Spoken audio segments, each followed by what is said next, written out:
Next on News 3 at 6, dozens of police converged on the scene of a deadly officer-involved shooting.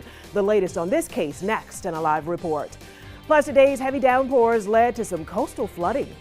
Happening now, investigators in Beaufort County are combing through a wooded crime scene after a body was found today in Sheldon. Continuing coverage tonight in Alabama, the family of a man mistakenly shot and killed by police at a mall is calling on authorities to release the video of that shooting. The family of E.J. Bradford Jr. held a news conference today. We are continuing to follow a developing story in the Tremont Park community in Savannah. A man was shot there this evening. Savannah police detectives were called to Packard Avenue just before 4 p.m. They found a man suffering from a gunshot wound. He was transported to the hospital and is expected to be okay. Around Georgia tonight, a small earthquake was reported in the state last night. It happened just outside of Plainville in Gordon County. The U.S. Geological Survey says the 2.7 magnitude quake happened around 10 a.m. No injuries or damage reported. Making headlines tonight, Alaska has been hit by more than 1,000 aftershocks since Friday's 7.0 magnitude earthquake. Well, this is video from inside a courthouse in Anchorage during Friday's earthquake. Both attorneys jumped underneath their desks and then evacuated the building. The quake knocked out power, ripped open roads, and destroyed several businesses near Anchorage. Tonight, parts of central Illinois are cleaning up after a series of tornadoes struck Saturday afternoon. One of them caught on camera. This first tornado touched down near Havana, damaging the water plant, trees, and power lines. Other counties reported more damage from additional tornadoes, thunderstorms, and hail. Tonight, there's widespread damage reported, but thankfully, no injuries. As we continue our coverage.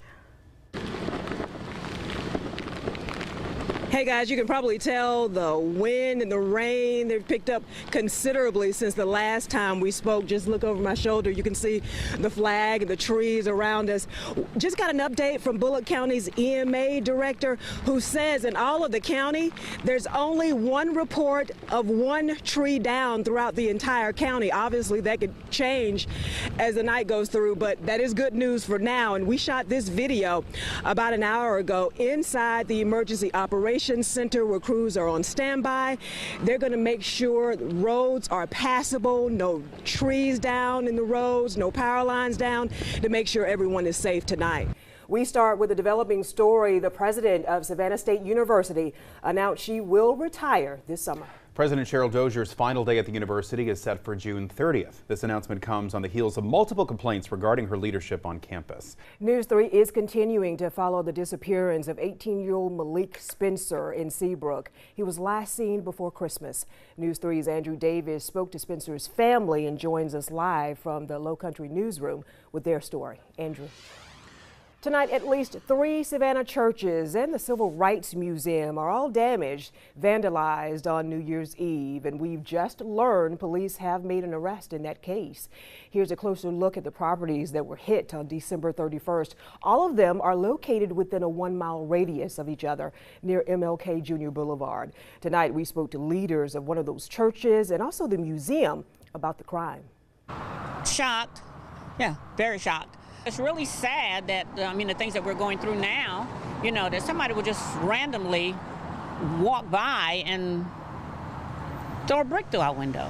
Savannah's Ralph Mark Gilbert Civil Rights Museum was among the first properties along Martin Luther King Jr. Boulevard to be targeted by vandals on New Year's Eve. About 7:30 we left.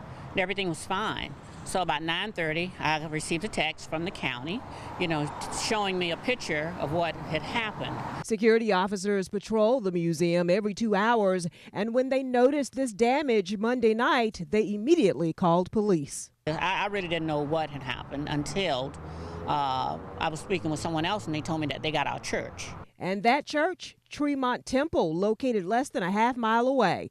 Pastor Quentin Morris says the suspect had the same M.O. Apparently, the individual did not try to go in. They took some type of large object and just broke the glass. And the pastor believes the suspect even used one of these bricks to commit the crime. Just picked up one of the bricks off the side there and just chunked it in. Me personally, I don't think it's no racial tension or like that. I always try to be optimistic about it, being a pastor and all. Savannah's First African Baptist Church also vandalized on New Year's Eve. We found this worker repairing the door. And the front door of St. Philip's Monumental AME Church is also boarded up. Vandals struck here too. Savannah police say 29-year-old David Smith III was just arrested in this case. He faces numerous charges, including vandalism and criminal damage to property.